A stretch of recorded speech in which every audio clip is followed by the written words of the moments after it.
Rivers. They provide us with water, sustenance, adventure, and so much more. 2018 marks the 50th anniversary of the Wild and Scenic Rivers Act, which protects over 12,000 miles of free-flowing rivers and streams. Waters like the Snake River headwaters in Wyoming and portions of the Rio Chama in New Mexico.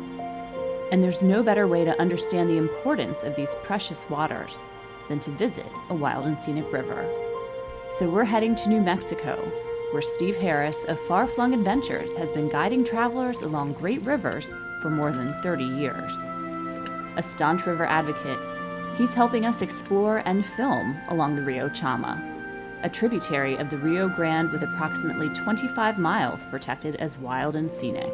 The Chama, well, you're seeing the beauty around you, and I think you're going to get the idea that it's well worthy of the protection of the Wild and Scenic Rivers Act. The Chama was designated a wild and scenic river in 1988. In addition to trout and wildlife flourishing here, the canyons, with their varying elevations, are host to layers of rock with untold stories dating back millions of years, and scenery that has attracted humans for thousands of years, including in recent times with artist Georgia O'Keeffe. She lived not far from here on Ghost Ranch, and if you're familiar with her landscape work at all, much of it is just a 100-mile radius here in New Mexico. So we say, we're in Georgia O'Keeffe country.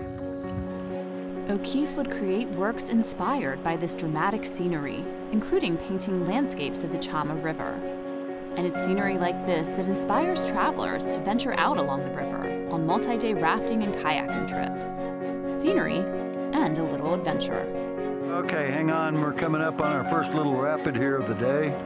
On our day-long adventure on the Chama, we'll be encountering small waves and easygoing rapids.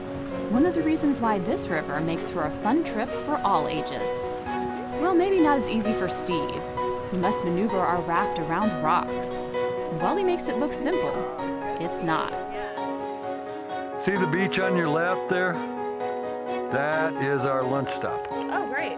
It's hard to beat this scenery for dining. Or if you're Steve, for your office view.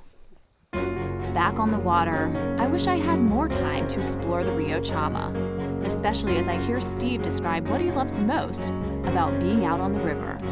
You've come out here, what, at least 100 times? At least. What is your favorite part of being out here on the river?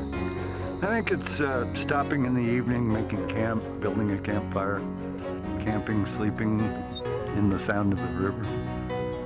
The thing about a raft is you can carry a tarp and a toilet and a tent and some steaks and beer, and thus you can go out and tour rivers in a pretty good style. Nature's playground out here. Mm-hmm. Less than 1/4 of 1% of our rivers are protected under the National Wild and Scenic Rivers System, making places like the Rio Chama rare and special. It's a type of ecosystem that's, it's everywhere.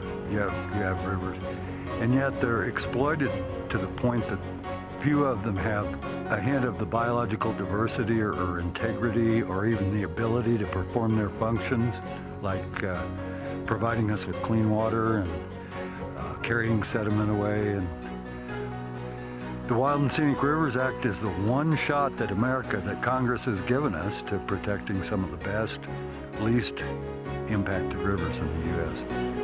They're precious things.